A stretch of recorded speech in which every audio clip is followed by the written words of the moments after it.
चलिए, अब हमने कैबिनेट मिनिस्टर अभी का नहीं, मैं अपने देश के पहले कैबिनेट मिनिस्टर्स को याद करा रहा हूं, अलग अलग तरह के होंगे।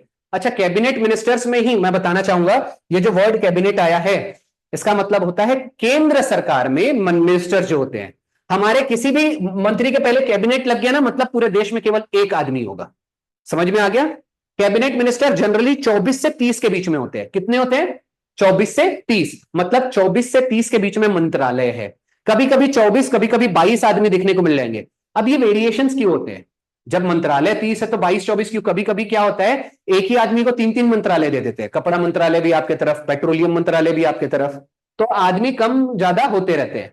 चलिए बात कर लेते हैं भारत के पहले, ये सब जानते हैं ये पीएम है, लेकिन अगर क्वेश्चन पूछा जाए भारत के पहले विदेश मंत्री, लिख लीजिए कौन हो जाएंगे हमारे? जवाहरलाल नेहरू। अब आपका टॉपिक फिर से बता रहा हूं मैं, first cabinet ministers of India topic चल रहा है, ठीक है? पहला ही आदमी कौन है? जवाहरलाल नेहरू। भारत के पहले कौन थे? फॉरेन अफेयर मिनिस्टर थे। अच्छा, ये भारत के पहले फर्स्ट पीएम है, फर्स्ट पीएम जिनकी अपने कार्यकाल के दौरान डेथ हुई। ऐसे क्वेश्चंस भी होते हैं। भारत का सेकंड पीएम जिनकी अपने कार्यकाल के दौरान डेथ हुई, लाल बहादुर शास्त्री। और लाल बहादुर शास्त्री भारत के पहले पीएम जो विदेश में जाके मर गए। अच्छा, एक बार मैं बोल रहा हूं, इनकी ताशकंद फाइल्स मूवी देखो। लोगों ने कहा है that was not a natural death, it was a murder.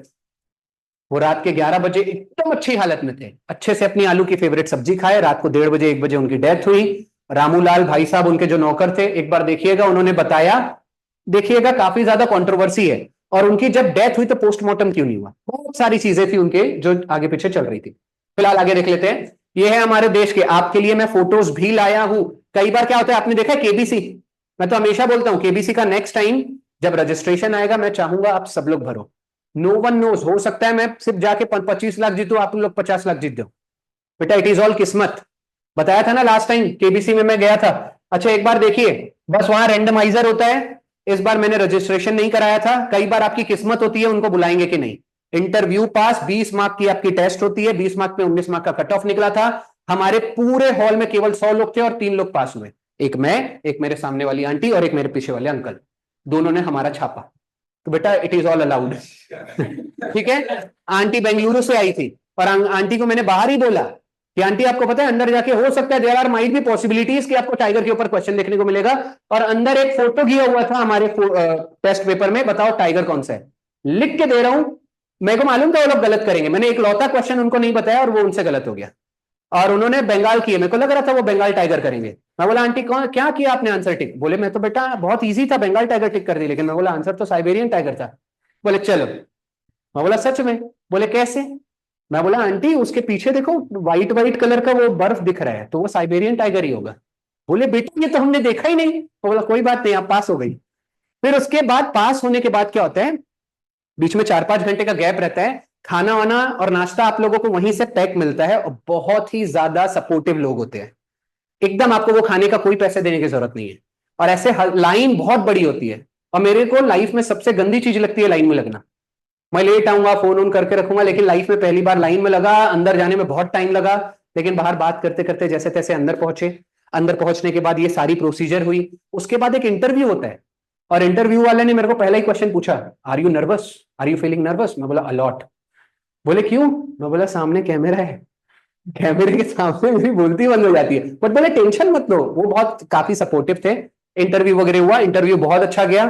फिर मैंने पूछा नेक्स्ट मेरे को कैसे पता चलेगा मुझे यहाँ आना है? तो उन लोगों ने बताया कि आपको एक मैसेज आएगा, जैसे मेरे को फोन आया था, एंड इट वाज ऑटोमेटिक। और मेरी ना जैसे केबीसी के फोन आया, मेरा दिल धकड़ धकड़ करने लगा, क्योंकि वहां जियो की सिम नहीं चलती थी और आधा आधा कट रहा था पूरा आवाज। बट चलो ठीक है, अगली बार जब आपका रजिस्ट्रेशन आएगा मैं बता दूंगा। चलो let's back to the topic. आपके भारत के पहले डेप्यूटी पीएम तो मैंने बता चुका हूं, लेकिन इंडिया के पहले होम मिनिस्टर ये भी सबको पता ही होगा, ठीक है? सबने लिख लिए? इंडिया के पहले होम मिनिस्टर लिख लीजिए। अच्छा हाँ, इंडिया के पहले इंफॉर्मेशन एंड ब्रॉडकास्टिंग मिनिस्टर भी यही है, इंफॉर्मेशन एंड ब्रॉडकास्टिंग। ये चीज क्या होती है? ये चीज कहीं मेंशन नहीं होती है, आपसे छूट जाता है क्वेश्चन, ठीक है? मैं अब जितने भी आपको सीरियल टीवी में मूवीज दिखाई जाती है, मैच दिखाए जाते हैं क्रिकेट के, उसको टेलीकास्ट किया जाता है, उसको ब्रॉडकास्ट कहा जाता है। ठीक है, आगे देख लेते हैं आज के नेक्स्ट। ये तो आपको आ गया फिर से, इंफॉर्मेशन एंड ब्रॉडकास्टिंग मिनिस्टर। आप देख रहे होंगे ये हमारे कौन है, सरदार वल्लभ भाई पटेल। आ जाएंगे भारत के हमारे कौन हो जाएंगे, फूड एंड एग्रीकल्चर, फूड, हाँ हाँ प्रेसिडेंट तो है, बट कैबिनेट की बात चल रही है ना अभी। भारत के पहले फूड एंड एग्रीकल्चरल मिनिस्टर, आप सामने देख रहे होंगे उनकी फोटो।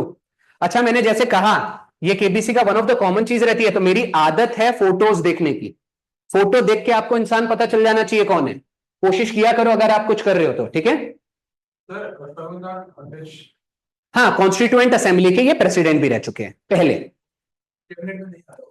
नहीं, कैबिनेट अब कमिटीज में आ जाएगा वो। Constituent assembly, constituent assembly basically पता है क्या है? कॉन्स्टिट्यूएंट असेंबली पार्लियामेंट की, जैसे पार्लियामेंट क्या एक बॉडी है ना, वैसे ही कॉन्स्टिट्यूएंट असेंबली एक बॉडी थी, उसके लोग सदस्य थे। ठीक है, आगे देख लेते हैं। तो अगर क्वेश्चन पूछा जाए पार्लियामेंट मतलब सांसद, आज हमारी संसद जो काम कर रही है, पहले ऐसा काम कौन करता था? आंसर हो जाएगा कॉन्स्टिट्यूएंट असेंबली। चलो नेक्स्ट, हमारे भारत के पहले फाइनेंस मिनिस्टर कौन थे? कौन थे? जॉन मिथाई। गलत है ये गलत है, ये हमारे पहले रेलवे मिनिस्टर है। शानमुखम चेट्टी हो जाएगा आंसर। क्या हो जाएगा? इन लोगों ने गलती कर दी, मेरे स्टूडेंट्स ने, शानमुखम चेट्टी लिख लीजिए, ये हमारे भारत के पहले फाइनेंस मिनिस्टर है। अब केबीसी का एक क्वेश्चन लाता हूं, मैं केबीसी को बाय हार्ट फॉलो करता हूं। केबीसी में क्वेश्चन क्या पूछा? भारत की पहली महिला बताइए फाइनेंस मिनिस्टर कौन है? चलो ठीक है, किसी को आंसर, एक ही आंसर है, तो आंसर यहां पर हम बताना चाहेंगे बिल्कुल सही है, इंदिरा गांधी। बट ये बात याद रखिएगा, इंदिरा गांधी के साथ साथ अगर आपको ऑप्शन में दे दिया जाए सीतारमन, हमारी अभी कौन है अपनी, निर्मला सीतारमन, ये टेम्पररी पीरियड के लिए बनाई गई थी। Full time, first full time finance minister Nirmala Sitharaman है, ये थोड़े समय के लिए खुद के पोर्टफोलियो में थी। तो ये इंडिया की अगर पूछी जाए कौन सा नंबर की फाइनेंस मिनिस्टर थी? 10th नंबर की। आगे बढ़ जाए फिलहाल, जॉन मिथाई आज आगे आ जाएगा, वैसे तो रेलवे मिनिस्टर थे, अभी आगे आ जाएगा। ये देखो बाजू में जॉन मिथाई DI है, ये इनकी फोटो है, इंडिया के first railway and finance minister. देखो एक बात बताता हूं, हो सकता है ये फाइनेंस मिनिस्टर कब के रहे होंगे पता है? इंटरिम गवर्नमेंट के। क्या था, मैं अभी ये जो फर्स्ट कैबिनेट मिनिस्टर पढ़ा रहा हूं ना, भारत के आजाद होने के बाद परमानेंट वाले पढ़ा रहा हूं। हो सकता है ये फाइनेंस मिनिस्टर सही हो, लेकिन इंटरिम, इंटरिम मतलब कुछ समय के लिए। बट फ्रीडम के बाद अगर पूछा जाए फर्स्ट कैबिनेट मिनिस्टर फाइनेंस कौन थे, तो आंसर क्या हो जाएगा? शानमुखम चेट्टी। शेट्टी नहीं है वो, चेट्टी है। चलिए, इंडिया के पहले एजुकेशन मिनिस्टर कौन है? अबुल कलाम आजाद। ये याद रखना, अब्दुल कलाम मत लिख लेना, अबुल कलाम है, मौलाना अबुल कलाम आजाद। दिल से दी गई शिक्षा समाज में क्रांति ला सकती है, इसी बात पे 3 रुपए का इनाम। चलिए ठीक है, फिलहाल आपको ये याद रखना है इनका बर्थडे कब रहता है? 11 नवंबर। इसी दिन हमारे भारत में नेशनल एजुकेशन डे मनाया जाता है, कोई भूलेगा नहीं। नेशनल एजुकेशन डे कब मनाया जाएगा? 11 नवंबर। आगे बढ़े, फिलहाल आप लोग फोटो देख के कुछ कुछ याद रखते जाओ। अब जैसे अगली बार आप कैसे पहचान पाओगे ये हमारे अबुल कलाम आजाद है? इनकी दाढ़ी देखो, इसको गोटी बोलते हैं, पता है कि नहीं? यहां जो पुराने जमाने में लोग इतनी सी दाढ़ी रखते हैं, बकरा दाढ़ी बोलते हैं वैसे तो, बकरा दाढ़ी, इसको क्या बोलते हैं इंग्लिश में? गोटी। अच्छा चलो, दाढ़ी के बारे में कोई है यहाँ दाढ़ी लवर? दाढ़ी वाड़ी, बिना दाढ़ी के कोई रह नहीं सकता, कोई नहीं है? मैं तो दाढ़ी काट नहीं सकता, पता नहीं इतना ज्यादा लवर अवर पता नहीं, लेकिन दाढ़ी बिना अगर काट के आ जाओ तुम लोग बोलोगे फिर क्या हो गया? तो बेटा मेरे को थोड़ा बहुत पता है। अब जैसे एक बात बताता हूं, रणवीर सिंह की किसी ने मूछी देखी है? घुमा के रखता है थोड़ा, उसको पता है क्या बोलते हैं? Handle bar. Word of the day क्या कहा जाता है? Handle bar. ये एक जनरल जो है आउट ऑफ द ट्रैक जाके हमने एक नई चीज बता दी। हैंडल बार मतलब रणवीर सिंह की मूछी। चलो, इंडिया के लॉ मिनिस्टर पहले कौन थे? Doctor Baba Saheb Ambedkar. Doctor BR Ambedkar, मतलब BR आंबेडकर का निकनेम लिख लो, मॉडर्न मनु। मॉडर्न मनु, मनुस्मृति को इन्होंने फाड़ दिया था, कास्टिज्म, इसलिए इन्हें मॉडर्न मनु कहा जाता है, नए जमाने के मनु, मनुस्मृति। इतना हो गया। BR आंबेडकर की यहां कुछ जगह अभी फोटो ऐड होने की है, अभी रॉ अभी हमने सब बनाया है। आपको पता है अभी जो भी PPT बनती है वो फ्रेश, मैंने आज तक ऑफलाइन मेनली ट्यूशंस दी थी, तो मेरे क्या है PPT अब बन रही है, तो अभी यहां से आपकी फोटो गायब हो गई, अब अगली बार आपको बीच बीच में दिखते जाएंगे। इंडिया के पहले लेबर मिनिस्टर कौन हो जाएंगे हमारे? जगजीवन राम।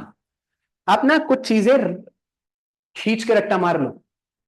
जैसे लेबर, लेबर से आप याद रख सकते हो, लेबर जनरली बहुत ज्यादा काम करते हैं, फिर थक जाते हैं, फिर घर आते हैं, झोपड़ी में रहते हैं।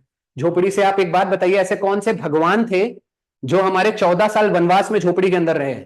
राम भगवान। तो लेबर से सीधा आपको ये याद आना चाहिए, वो भी झोपड़ी में रहते हैं, और राम भगवान भी 14 साल तक वनवास में वहां रहे थे। ठीक है, आगे देख लेते हैं। इंडिया के पहले फाइनेंस मिनिस्टर, जैसे कि आपको ये देख करवा दिया हूं मैंने। नेक्स्ट आ जाएंगे हमारे इंडस्ट्रियल मिनिस्टर, एसपी मुखर्जी। ये देखो, इसके ऊपर एसएससी सीजीएल ने क्वेश्चन पूछा है, 5 स्टार, इसीलिए मैंने ये कवर करा रहा हूं। ठीक है, ये 5 स्टार कर लीजिए, इसके ऊपर एसएससी सीजीएल ने क्वेश्चन पूछ चुका है। अब कैसे याद रहेगा एसपी मुखर्जी? अच्छा, किसी को पता है पूरे इंडिया में सबसे रिचेस्ट, अगर आपको पूछा जाए, चाहे वो प्रोड्यूसर, डायरेक्टर, एक्टर, पूरा मिला लो, सबसे रिचेस्ट बॉलीवुड सेलिब्रिटी कौन है? रानी मुखर्जी पता है? उनके पति पता है? यशराज के ओनर उदय चोपड़ा। कौन है? उदय चोपड़ा। मैं बस यही बताने की कोशिश कर रहा हूं, बड़े बड़े लोग जो अमीर होते हैं उनको हम क्या बोलते हैं? इंडस्ट्रियलिस्ट। उनकी पत्नी का नाम क्या है? रानी मुखर्जी। तो आप उससे ये याद कर सकते हो। क्या याद कर सकते हो? एसपी मुखर्जी। कुल मिला के रानी मुखर्जी से आप याद कर सकते हो। रानी मुखर्जी के जो पति है उनकी 10,000 करोड़ की प्रॉपर्टी है।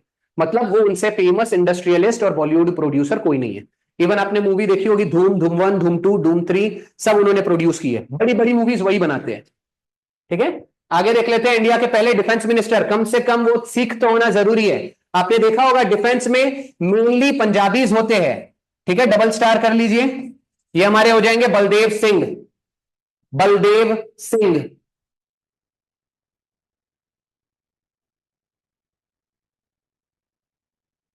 आगे बढ़ जाते हैं, हमारी नेक्स्ट न्यूज रहेगी। अच्छा सोचो, इंडिया की मैं फर्स्ट कैबिनेट मंत्रालय करा रहा हूं और ये एक लौती महिला है। देख सकते हो आप, राजकुमारी अमृता कौर है, या अमृत कौर जिसे कहा जाता है। ये हमारे देश की पहली हेल्थ मिनिस्टर, यानी स्वास्थ्य मंत्रालय इन्हें दिया गया था। याद रखना बहुत ज्यादा आसान है कि जो कौन सी महिला, मतलब भारत देश की एक लौती महिला फर्स्ट कैबिनेट मिनिस्टर जो किसी तरह का मंत्रालय किसी महिला को दिया गया था। तो वो कौन सा मंत्रालय था? हेल्थ मंत्रालय था। कैसे याद रहेगा? हमारे घर में हमारी हेल्थ की ख्याल कौन रखता है? मम्मा रखती है। पप्पा का काम है कमाना, मम्मा का काम है देखभाल करना बच्चों का। तो आप याद रख सकते हो, राजकुमारी अमृत कौर कौन हो जाएगी?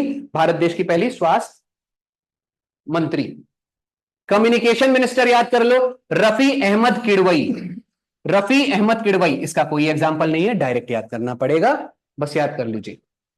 आप फिर भी याद कर सकते हो। कम्युनिकेशन मतलब क्या हो जाता है? वैसे देखा जाए तो 2 तरह के कम्युनिकेशन होते हैं।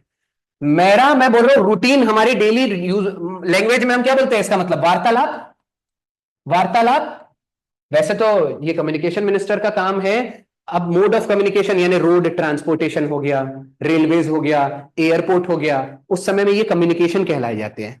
बट हमारे रूटीन लाइफ में वार्तालाप, अब जब भी आप किसी से बात करते हो या तो मीठी बातें करोगे या तो कड़वी बात करोगे। तो आप याद कर सकते हो, किड़वई में कड़वा आ गया। ठीक है, कम्युनिकेशन मतलब वार्तालाप, वार्तालाप मतलब झगड़े में हम जो करते हैं वो क्या कहते हैं? कड़वा बोलते हैं, इसलिए किड़वई याद रख सकते हो। आगे देख लेते हैं, हमारे ट्राइबल, भारत के पहले आदिवासी मंत्री जुआल ओरम। देख सकते हैं भाई साहब, जुआल ओरम। अच्छा, ये ना 1947 की बात नहीं है, ट्राइबल मंत्रालय हमने बहुत लेट लाए, 1980 या 90 के दशक की बात है ये, 1990s की बात है। ये नया मंत्रालय है और ये आपको एम लक्ष्मीकांत में भी ये नहीं मिलेगा। मैं वही बोल रहा हूं, प्लस पॉइंट आपको मेरे साथ पढ़ के यही मिलेगा। जो चीज एम लक्ष्मीकांत तक में नहीं है वो भी आपको यहां देखने को मिल जाएगा अपडेटेड फॉर्म में। हाँ हाँ, इस साल में 19, मैं बोल रहा हूं ना, अभी आप जो पहला मंत्रालय देख रहे हो वो 1947 के है, 40s के है। अब ये मंत्रालय नया बना है, 1990s में बना है। मतलब ये 1900 मेरे ख्याल से 1996 और 7 की बात है, जब से ये हमने ट्राइबल अफेयर मिनिस्टर रखना चालू किए। ठीक है, चलिए, भारत के पहले स्पोर्ट्स मिनिस्टर, ये भी 1940s की बात नहीं है, तब स्पोर्ट्स मिनिस्टर होता ही नहीं था, ये लेटेस्ट की बात है। अब ये ईयर पे क्वेश्चन नहीं पूछते इसलिए मैंने लाया नहीं। कितनी चीजें याद करोगे? बस डायरेक्ट याद करो, भारत के पहले स्पोर्ट्स मिनिस्टर अनंत कुमार हो जाएंगे। ये है अब आपके लिए एक्स्ट्रा, ये कहीं नहीं लिखा है, ना लूसेंट में लिखा है, ना आपके एम लक्ष्मीकांत में लिखा है, ना आपके एक आईपीएस राजीव सर की बुक एक अलग से आती है, ठीक है, पॉलिटी की, उसमें भी नहीं लिखा है। ये सब चीज आपके लिए नया हो जाएगा।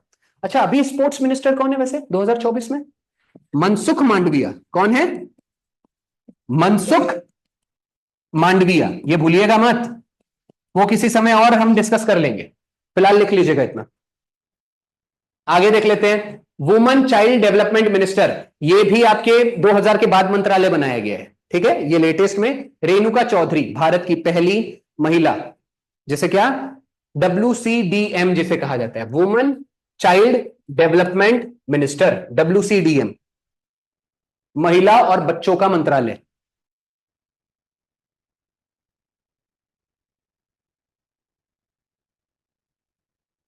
डन। भारत की पहली MS micro small medium enterprises, MSME, ठीक है, वसुंधरा राजे। आपने देखा होगा महिलाएं बहुत कम हैं MSME में। अभी MSME मिनिस्टर कौन है हमारे? Very good. पहला मंत्रालय बेटा वो छोड़ दीजिए, क्वेश्चन ज्यादा आने के चांसेस ना रिसेंट में हो जाते हैं। अगर if I am not wrong कोई मांझी अंझी होने चाहिए। चलिए, अच्छा वसुंधरा राजे सबको पता है कि नहीं है कौन है? राजस्थान की पहली female CM, first female CM है ये राजस्थान की, फर्स्ट फीमेल CM कहां की? राजस्थान की। अच्छा, राजस्थान में जो लोग होते हैं वो काफी ज्यादा कल्चर को फॉलो करते हैं। अगर आपको कोई गर्ल मारवाड़ी मिलती है, राजस्थान की है, तो मान लीजिए वो अपने साथ ऑनेस्टी लाएगी ही लाएगी। वहां का कल्चर ही ऐसा है, सारी चीजें बहुत ज्यादा फॉलो करते हैं, ठीक है। अभी रिसेंट का एक किस्सा था राजस्थान में, अब मुझे नहीं पता कितनी बात सत्य है इसमें, मेरा एक फ्रेंड है राजस्थान का, उसने बोला एक किसी फंक्शन में सिलेंडर ब्लास्ट होने के कारण बहुत सारे लोगों को आग लग गई।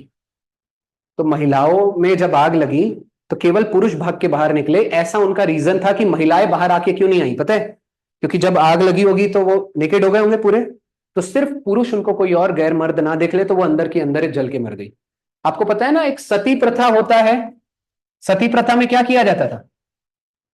जब पति मर जाए तो सती प्रथा सिर्फ इसका मतलब ये नहीं था कि पत्नियों को उनके पति के लाश के साथ जला दिया जाएगा, इसका मतलब हमारे आपको कंसेप्ट लोगों का गलत है कि पति अगर मर जाए तो उसके साथ महिलाओं को उसके डेथ बेड में बैठा के जला दिया जाता था, ये सती है, गलत। कभी कभी क्या होता था कुछ, अब हो गया ये सारी चीजें कहां परफॉर्म की जाती थी? पति के साथ जला दो रूरल एरियाज में, गांव में। शहर वाले क्या करते थे, कई बार वो जलाते नहीं थे, पत्नी को सिर्फ टकला कर देते थे कि ताकि इनके तरफ कोई देखे ना। अब उनका पति गया मतलब अब वो किसी के साथ नहीं करेंगे। अब ये प्रथा तो हमारे हिंदुओं की हो गई, बट राजपूताना, उस समय राजस्थान का पुराना नाम क्या था? राजपूताना। वो राज्य में क्या होता था, आपने एक देखा होगा कई बार अगर राजाओं में अगर लड़ाई हो जाए तो उसमें क्या होता था, वहां की महिलाएं जौहर परफॉर्म करती थी। आपने एक रिसेंट में मूवी देखी होगी, तो जौहर केवल राजस्थान की महिलाएं परफॉर्म करती थी। तो ऐसा माना जाता है उनमें एंड्योरेंस जितना ज्यादा अच्छा राजस्थान की महिलाओं में होता है उतना कहीं का नहीं होता, बहुत ज्यादा सहनशीलता उनमें होती है। तो मे बी वो स्टोरी भी सही हो कि शायद उनकी बॉडी नेकेड हो गई होगी तो वो बाहर आने की कोशिश भी नहीं की, वो अंदर के अंदर शांति से बैठ के जल गए। अब मैं जब ये स्टोरी सुनता हूं तो पता नहीं, सबसे बुरी मौत होती है बेटा अगर आपको अगर पूछू बोला जाए तो जला के, एक उंगली जल जाए तो साला पूरा तिलमिला उठता है इंसान। चलिए, आपका यहां पर क्या होता है, कैबिनेट मिनिस्टर्स आज खत्म हो गया है। ये है आपकी पहली कंसेप्ट की क्लास। अब आपको जितना फैक्चुअल डेटा था सब हो चुका है। अब आपका आएगा पहला टॉपिक आज का, प्रियम्बल। आपकी नोट्स सुपर बन रही है, ठीक है, इसके बाहर कभी नहीं जाएगा। पॉलिटी मैंने पढ़ा दिया मतलब मान लो पत्थर की लकीर। हाँ, मैं ये बोलूंगा कि मैं हिस्ट्री कितना भी डीप में पढ़ाऊं, बाकी टीचर्स के मुकाबले हो सकता है मैं थोड़ा डीप में ही पढ़ाऊंगा, बट हिस्ट्री का कोई गारंटी नहीं देता बेटा कि बुक के अंदर का आएगा, बिल्कुल नहीं आएगा। लेकिन पॉलिटी इतना ही है। अब मिनिस्टर 24 है, 20 है, 15 है, वो तो पूरे याद करा दिया। प्रियम्बल में जितने फैक्ट्स होंगे तो उतने ही होंगे, उसका आजू बाजू नहीं जा सकता। अगर मान लीजिए हमने कैबिनेट, अब पूरे हमारी कमिटीज, अच्छा कमिटीज रह गई, कमिटीज अगली बार कवर कर लेंगे, शायद मैंने लाया नहीं है। चलो, अब इसीलिए मैं बोल रहा हूं अगर मान लो कमिटी से क्वेश्चन पूछने वाला है तो कमिटी भी गिन चुन के 12 या 14 ही है, मैंने सब कवर करा दिया, तो ठीक है, इससे ज्यादा कुछ नहीं होगा। अब चलो बात कर लेते हैं प्रियम्बल की। प्रियम्बल का मतलब क्या है? प्रियम्बल का अगर कोई आपको पूछे व्हाट इज प्रियम्बल, तो आपका पहला चीज होना चाहिए it is the preface of the Indian constitution. ये लिख लीजिए, what is preamble? It is the preface of the Indian constitution, या इससे ज्यादा अच्छा आप दूसरे तरीके से बोल सकते हो, the first page of the Indian constitution. Bharat संविधान का जो पहला पेज है उसे क्या कहा जाता है? प्रियम्बल। अभी ना मैंने प्रियम्बल, मेरे को फोटो नहीं मिल रही थी तो यहां पर अटैच नहीं किया है, बस वो एक चीज छोड़ के बाकी सब मैं बता दूंगा, बट फिर भी आपको पता होगा, we the people of India, ये आपने सुना होगा, having solemnly resolve to constitute India into a sovereign socialist secularistic and democratic republic of India. फिर वो बहुत सारी चीजें आगे लिखी हुई, अगर वो आप पढ़ते तो ज्यादा बेहतर होता, बट ठीक है, डायरेक्ट आज चालू करेंगे। क्या चालू कर रहे हैं हम लोग? प्रियम्बल। पूरा का पूरा शॉर्टकट में मैं कवर करूंगा, शॉर्ट स्वीट क्लास है आपकी, सिंपल सी। अब अच्छे से देखते हुए चलिएगा, मैंने अभी आपको पहले बता दिया है what is preamble. Preamble is the first page of the Indian constitution, ठीक है। उसी तरीके से मैंने ये पहली लाइन वही रखी है, what is preamble. It contains, लिख सकते हो, the basic philosophy, that's it, इतना ही याद कर लो। It contains the basic philosophy of the Indian constitution. आपको हमारे कॉन्स्टिट्यूशन का बेस कौन प्रोवाइड करता है? प्रियम्बल की। प्रियम्बल संविधान में क्या क्या लिखा है, एक आपको आइडिया देता है। क्वेश्चन देखो कई बार कैसे पूछते हैं, हमारा भारत का जो प्रियम्बल है वो किस पे बेस्ड है। अब हम कई बार अपनी नोट्स निकालते हैं, जैसे मैं अपनी नोट्स निकालता हूं तो उसका सोर्स कुछ तो होगा, एम लक्ष्मीकांत पढ़ूंगा उसका निकालूंगा। तो जब हम प्रियम्बल लिख रहे थे तो वो हमने कहीं से तो नोट्स चुराई होगी, तो यहां से चुराई। प्रियम्बल हमारा किस पर बेस्ड है? Objective resolution. क्वेश्चन ऐसे ही पूछा जाता है। पहला क्वेश्चन क्या है, हमारा प्रियम्बल किस पर बेस्ड है? ऑब्जेक्टिव रिजोल्यूशन पर। दूसरा क्वेश्चन क्या होगा, उसको किसने मूव किया है, मतलब उसको प्रिपेयर किसी ने तो किया होगा, जवाहरलाल नेहरू। ये पहली चीज आपको याद होनी चाहिए, ठीक है। हमारा प्रियम्बल किस पर बेस्ड है? ऑब्जेक्टिव रिजोल्यूशन पर। किसने ऑब्जेक्टिव रिजोल्यूशन बनाया, मेकर कौन है? जवाहरलाल नेहरू। और प्रियम्बल को एडॉप्ट कब किया गया था? This are the very common questions. हमने प्रियम्बल को गोद कब लिया? नॉर्मल सी बात है, पूरे संविधान को हमने अपनाया 26 नवंबर 1949। आपको ये 26/11 ऐसे याद हो जाएगा, 26/11/49, ठीक है। 26/11 को हमारे क्या मनाते हैं भारत में? कोई बताएगा 26/11 को कौन सा दिवस मनाया जाता है?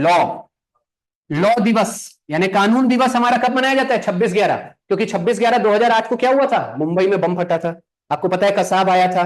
26/11 को एक और दिन मनाते हैं वैसे, नेशनल मिल्क डे। क्या मनाया जाता है?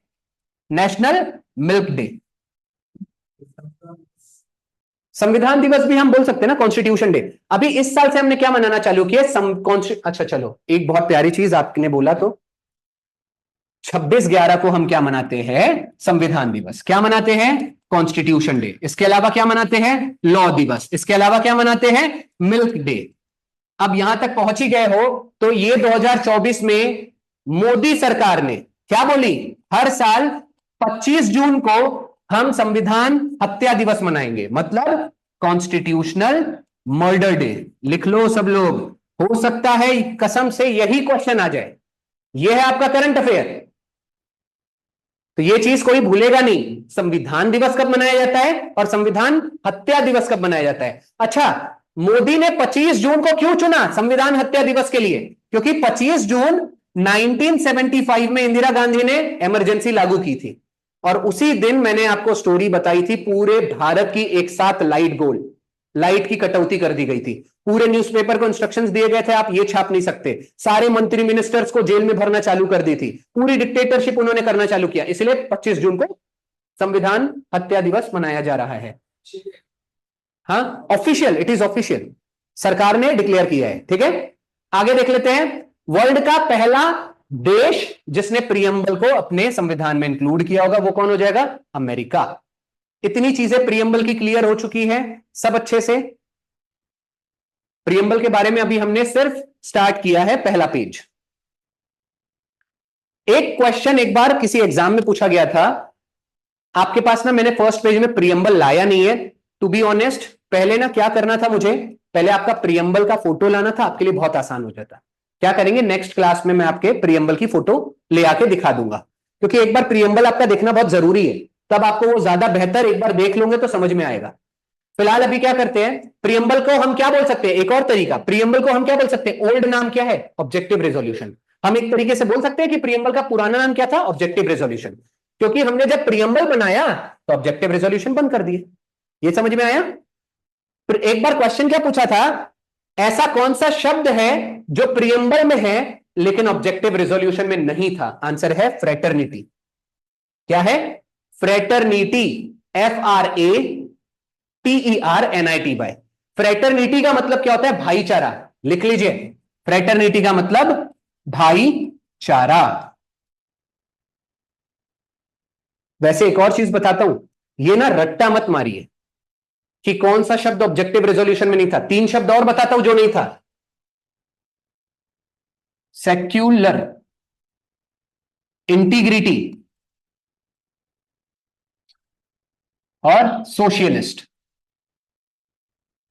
जिसका शॉर्ट फॉर्म मैंने बना के रखा है SIS, सिस्टर को हम सिस बोलते हैं, और उसके अलावा फ्रेटर्निटी। ये 4 शब्द लिख लीजिए जो ऑब्जेक्टिव रेजोल्यूशन में नहीं था।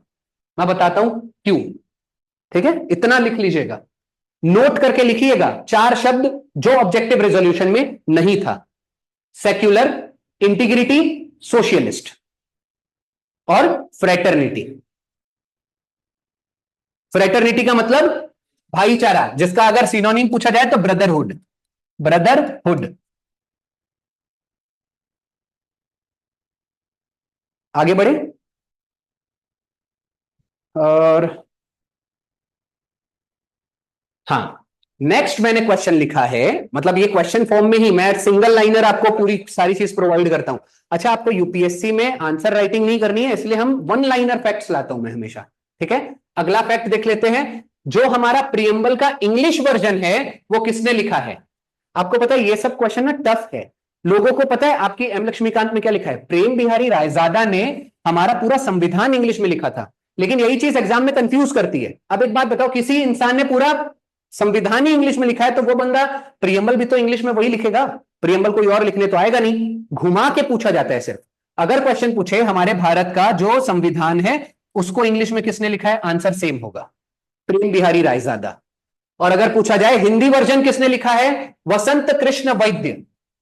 चलो इंग्लिश वाला लिख लो, वर्जन किसने लिखा है, हिंदी वाला वर्जन इन्होंने लिखा है। ठीक है, और अगर पूछा जाए कि प्रियम्बल के बॉर्डर में, अब मान लीजिए ये प्रियम्बल है, इसके बॉर्डर में डिजाइन दी गई है, ऐसे ऐसे ऐसे कोई डिजाइन दिया गया है, तो वो डिजाइन किसने बनाया है? तो आपका हो जाएगा राम मनोहर सिन्हा। राम मनोहर सिन्हा। अच्छा, मैंने आपको अभी बोला था ऑब्जेक्टिव रिजोल्यूशन जो है उसको मूव किसने किया था, प्रेजेंट किसने किया था? जवाहरलाल नेहरू। अभी की अभी कोई भूलना मत। ठीक है, जवाहरलाल नेहरू ने कब मूव किया था ये भी लिख लो, 13 दिसंबर 1946। भूलना मत, ये एक क्वेश्चन आ चुका है एसएससी में। एक क्वेश्चन, केवल एक लाइन लगती है आपके एग्जाम में, क्वेश्चन छूट जाएगा।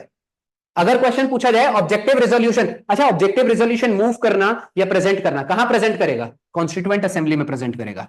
कॉन्स्टिट्यूएंट असेंबली क्या है? अच्छा हाँ, आपके लिए वर्ड ऑफ द डे, एक काम करता हूं, पीला कलर ज्यादा बेहतर दिखेगा। ये आपके लिए एक और चीज बता रहा हूं, कॉन्स्टिट्यूएंट, पूरा लिख रहा हूं, हाँ, असेंबली। बार बार आपको पॉलिटी पढ़ाते वक्त मेरे मुंह से ये शब्द दिखेगा, इसका शॉर्टकट बना लो, सीए। कॉन्स्टिट्यूएंट असेंबली आप बोल सकते हो, पार्लियामेंट का पुराना नाम है, आसान से आसान तरीका रहेगा याद करने के लिए। अगर जवाहरलाल नेहरू ने ऑब्जेक्टिव रिजोल्यूशन प्रेजेंट किया है, मतलब प्रस्तुत किया है, कहां प्रस्तुत किया? सीए में, कॉन्स्टिट्यूएंट असेंबली में। कॉन्स्टिट्यूएंट असेंबली क्या है? ये एक बॉडी है जिसे हम बोल सकते हैं एक तरह से संसद, मतलब पार्लियामेंट के पहले यही बॉडी थी जो काम करती थी। और कॉन्स्टिट्यूएंट असेंबली का सबसे बड़ा अगर काम पूछा जाए क्या है? संविधान बनाना, कॉन्स्टिट्यूशन। भारत का संविधान बी आर अंबेडकर ने अकेले नहीं बनाया, इन्होंने, इनके पूरे सदस्यों ने मिलकर बनाया। ठीक है, कितना हो गया? और यहां पर लिखा है नीचे में, नीचे का सबको लाइन दिख रहा है क्या? हाँ, ऑब्जेक्टिव रिजोल्यूशन को एडॉप्ट किया गया था 22 जनवरी 1946। गलत है, इन लोगों ने, थोड़ी बहुत मेरे स्टूडेंट्स ने मिस्टेक करके रखी है। अभी नोटिस करो, उन्होंने ऑब्जेक्टिव रेजोल्यूशन मूव कब किया? 13 दिसंबर 1946। तो पॉसिबल है क्या 22 जनवरी को अडॉप्ट करना 46 में? It is 47। ठीक है, 22 जनवरी। ऑब्जेक्टिव रेजोल्यूशन को 22 जनवरी 1947 को अडॉप्ट किया गया है, लेकिन प्रियम्बल को कब किया गया था? 26/11/49। अच्छा, अगर कभी आपको क्वेश्चन पूछा जाए कि प्रियम्बल को बताइए आज तक कितने बार अमेंड किया गया है। क्या किया गया है? अब मैंने देखो, preamble has been amended only once, केवल एक बार उसको, अच्छा अमेंडेड मतलब चेंज, कितने बार प्रियम्बल को चेंज किया गया है? आज तक एक ही बार किया गया है, 42nd अमेंडमेंट एक्ट 1976। कब, कौन से ईयर में चेंज किया गया था? 1976। अमेंडमेंट नंबर कौन सा था? 42nd amendment number. याद रखिएगा, चेंज मतलब क्या?